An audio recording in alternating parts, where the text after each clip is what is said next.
Yo, what's up everyone? It's Theo here and we're back at it again with another video.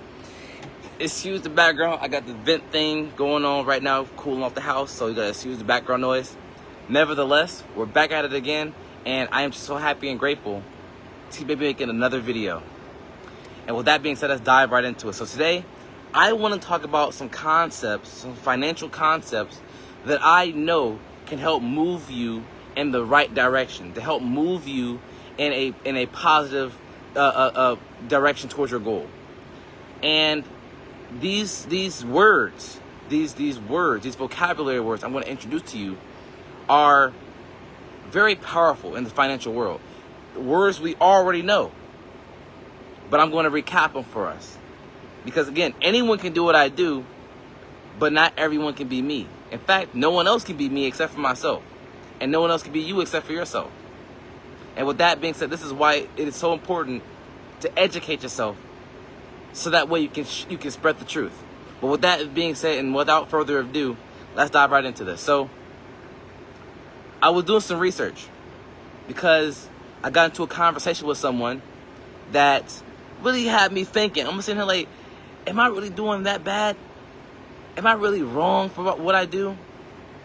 Nevertheless, I don't think anything's that bad. I don't think anything's that good. But it's our thinking about it that makes it so.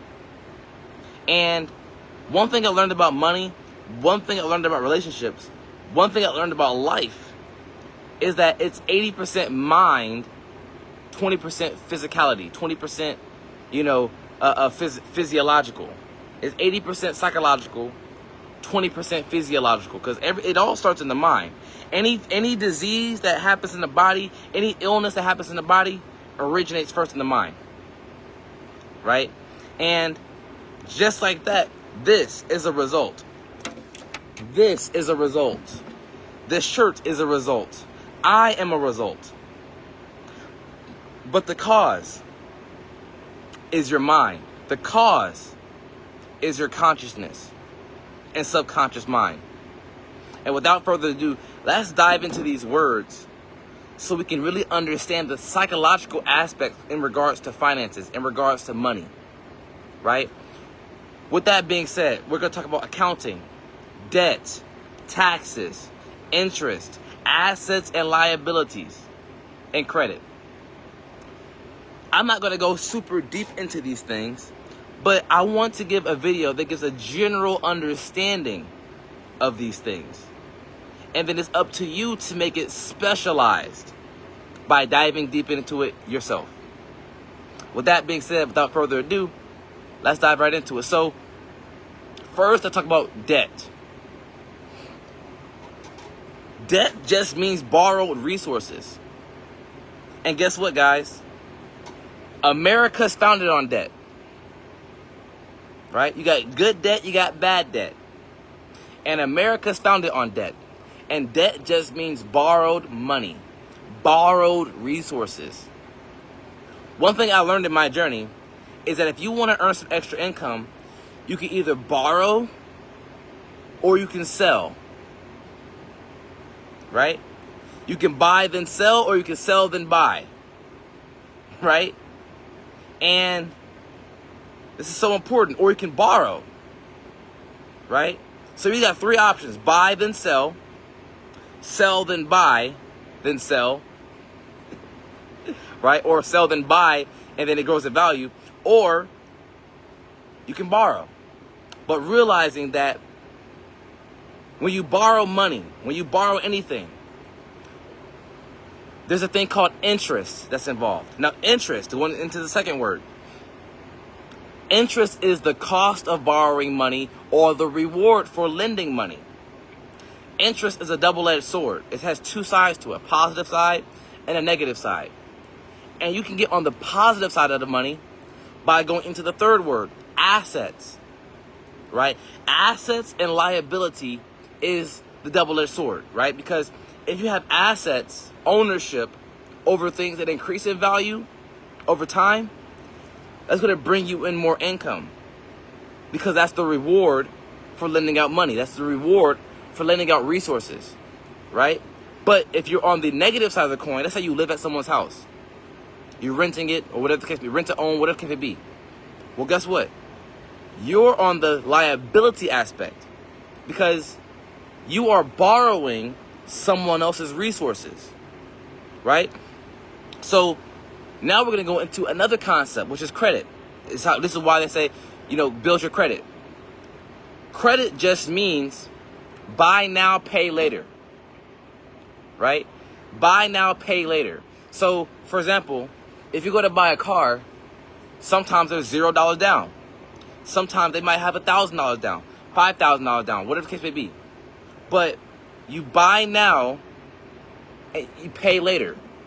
You buy it with the first initial cost up front first. There's the upfront cost, and then there's ongoing expenses. So when you go to a car dealership, you have your upfront cost, which is $1,000, let's say, hypothetically speaking, and then you pay a monthly subscription to that car to pay off the bigger amount. Let's say the car costs $50,000. You pay $1,000 up front, and then you pay $500 a month. That is credit. And your credit is going to be based on how on time you are with your payments, right? Because if you're late paying your debts, you lose credibility, right? And this actually goes into another aspect, which is accounting, systematic records, systematic recording.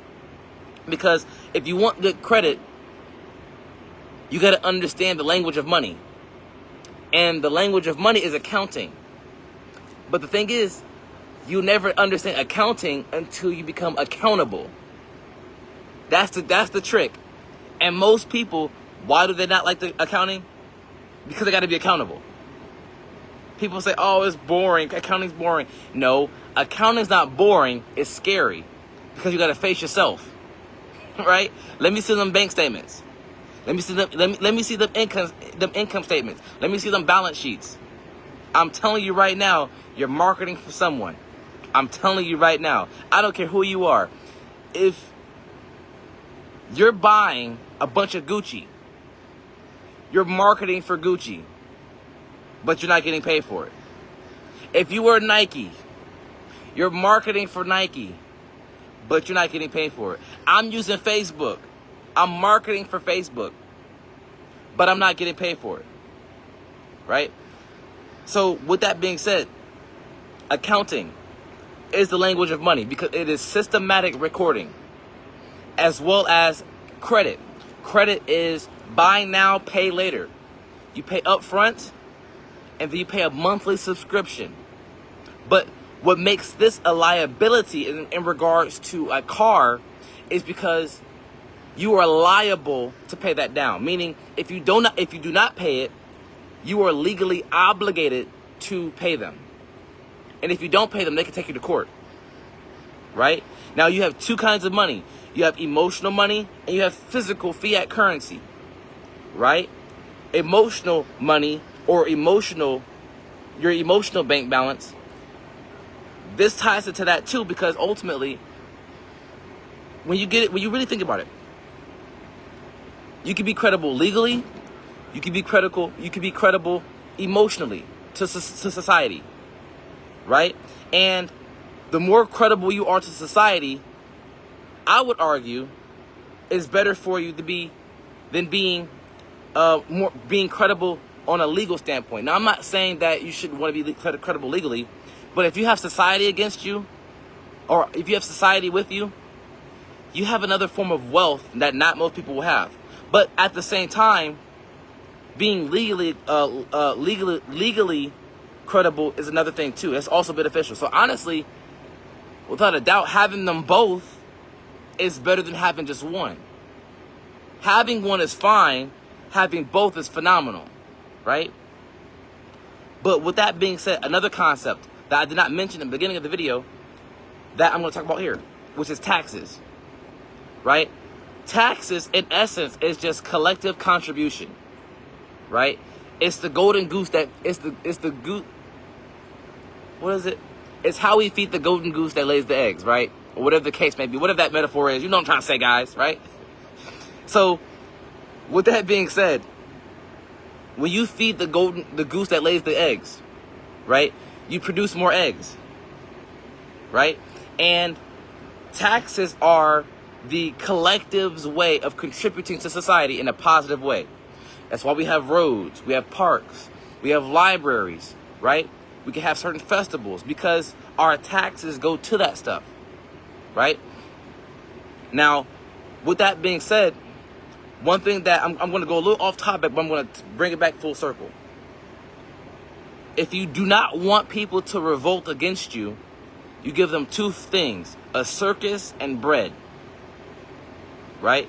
Very important to understand here, very important, because the thing is, right, going back to my original statement, how life, relationships, money, or finances, it's 80% psychological, 20% physiological, right? The physiology can affect the psychology as well as the psychology affecting the physiology. However, it starts off in the mind. Now, I said all that to say this. Finances is a psychological game, right? And when it comes down to it, if you use your cash flow to go towards entertainment and food or survival, which both of these aren't bad, but you'll just be living.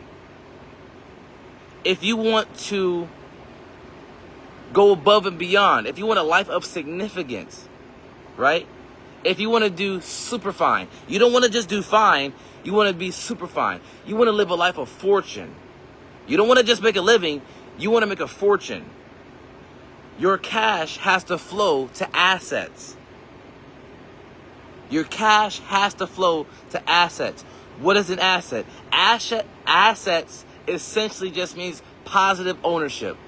You own 6 houses. You have 12 tenants because they're all duplexes, right? You have 12 tenants.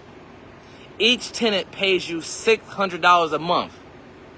What's 6 times 12? I think that's like 72. So that's $72,000 a month. That's an asset. An asset is not, oh, I bought a house, I live in it, and I paid this person this much. No, that's a liability. An asset is not buying a car and using that car to go to work, right? An asset is about stock. Yeah, stocks is an asset. Yeah, that's an asset. Stocks, because that can increase in value, right? It can also decrease, because like people have a negative because they say, oh, you can lose money and you can lose money anywhere. But the thing is though, with stocks, what makes it so phenomenal is that it's like having your money work for you, because your money don't sleep. I go to sleep, right? But my money don't sleep. In fact, if I keep my money in the bank or if I keep my money in my pocket, it gets bored. You know, my mom loves saying this, save money for a rainy day, but I be trying to tell my mama, it's like, Mom, why would I save money when they printed money? They print money. I'll give you all an example. I gave to my girl yesterday, right? So I was talking to her. I said something. Imagine I'm the owner of a bread bakery. I bake bread for a living, right? And I say, hey, look, you know, and bread is the currency. Bread is the fiat currency in this scenario. And I got people working for me, right? And I pay them 4 loaves of bread. I said 4 loaves. I give them 4 pieces of bread a day for working for me, right? By the end of the week, 5 out of 5 days, they'll have 20 pieces of bread, a whole loaf. But my question is this: why would I save the bread when I can learn how to bake my own bread? You see what I'm saying? People who work for bread work for people who make bread. You understand what I'm saying? So, with that being said, I'm not saying don't save to invest. I'm not saying don't save to keep yourself out, to have a parachute. Obviously, you have to have a parachute. Obviously, you should save it to invest because that will increase your money. But what I am saying is, no one has ever saved themselves to getting rich. No one. No one. I'm telling you right now, when it comes down to the science of getting rich, or when it comes down to developing financial independence or financial literacy, it's not about saving, right? It's about investing. It's also about hanging around the right people. It's also about having the right leadership, right? Because the thing is, and actually, let me go back to my main point. What it's really about is knowing the ingredients to make bread. That's what it's really about. Like, when it comes down to becoming financially literate, it's about understanding how to make bread. Okay, I don't just make bread by pressing a button and then boom, there's bread everywhere. That's not how it works. And by the way, quick side note, getting rich is a team sport. Believe it or not. Because business is an intellectual sport. And you need teammates. Without teammates, it's like playing rugby with no helmet. And it's just you by yourself. Against a whole team who has helmets. And they have each other. Right? Not only are you going to lose terribly, but you're going to go off that much injured. You see what I'm saying? So with that being said, when it comes down to becoming financially literate, when it comes down to becoming rich, the science of getting rich, it's about understanding the ingredients you need or the steps required to get where you want to get. And the secret to wealth is simple. You got to know where you are. You got to know where you want to go. And you got to, keyword, you got to make progress in that direction. If you're not making progress, you're distracted. If it's not helping you evolve, it's a distraction. And the devil is whatever distracts you.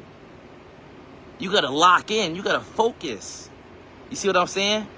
Exactly. The blueprint. Exactly. See, one thing I learned in my journey is that to build a house, before you build the house, you got to finish the house. Right? Before you build the house, you got to finish the house. In fact, the best time to build the house is when it's finished. And what I mean by that is you got to have the blueprints. You got to, because like if I go to a big vacant lot of land and I'm just pretending like there's a house there, some cops gonna pull up and say, hey, what are you doing here? And if I tell them, oh, nothing, just living in my house, they might put me in a safe house where it's very safe with a white jacket. You know? But if I have a blueprint with measurements, with what I need, like, okay, I need this many things of wood, I need 12 foot of wood, okay, I need to have window here, window there. If I have a plan, a roadmap to get to where I want to go, and I make progress getting there, that is rich. That is success. You are successful when you know where you are, you know where you want to go, and you make progress in that direction. How we should define success, and this is a suggestion. I think we should first redefine success. And you can make it to how you want, but I would suggest making your definition of success this: the progressive realization of a worthy ideal, right? Being able to acquire what you want without violating other people. That should be success to you. It should be. I'm not saying it is success, but I'm saying it should be success to you. With that being said, you guys, that concludes this video. And I hope you found some value in this video. And on top of that, here goes my own value proposition. I am a part of a phenomenal community. We are GPS, Global Paradigm Shifters. And we're here to change and alter paradigms. We're here to change and alter minds. And we do that by two things, because this is our philosophy. A strong man cannot make a weak man strong, but a weak man can become strong by following a specific course of actions for a reasonable period of time, and the strong can become stronger, right? So that's our philosophy, and I'm a part of a phenomenal community of people that's helping people every single day become more and more financially literate, helping them quit their jobs, helping them say, fuck you to money. And also firing their bosses. Like, have you ever called in well before? Like, you call your boss, hey, how you doing? And your boss like, hey, why the hell are you late? The fuck are you doing out there? He said, hold on, buddy. Calm down, bro. You know what I'm saying? Calm down. I just want to tell you that I'm calling in well today. And the boss like, what do you mean calling in well? And then you like, well, I'm not coming in anymore. Click. Right? I want you to type call in well in the chat if you can relate with that. I want you to type in call in well if you know exactly what I'm talking about, or you want what I'm asking you. You want what I'm asking you about. We also have a phenomenal mentor, a phenomenal leader, someone who leads by example. He's a fisher of men, right?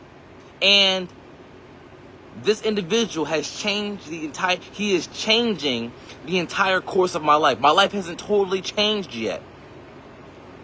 My physiological life is still changing. But psychologically, I've changed. He's changed me psychologically.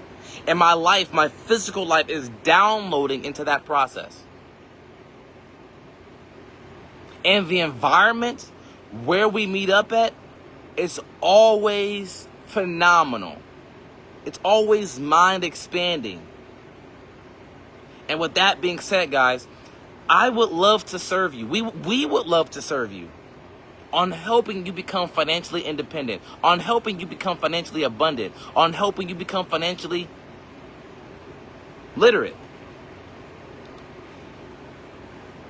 If that sounds like you, if you're hungry to learn, if you're hungry to grow, if you're hungry to change, if you're hungry to create breakthroughs, I want you to DM me hunger, right?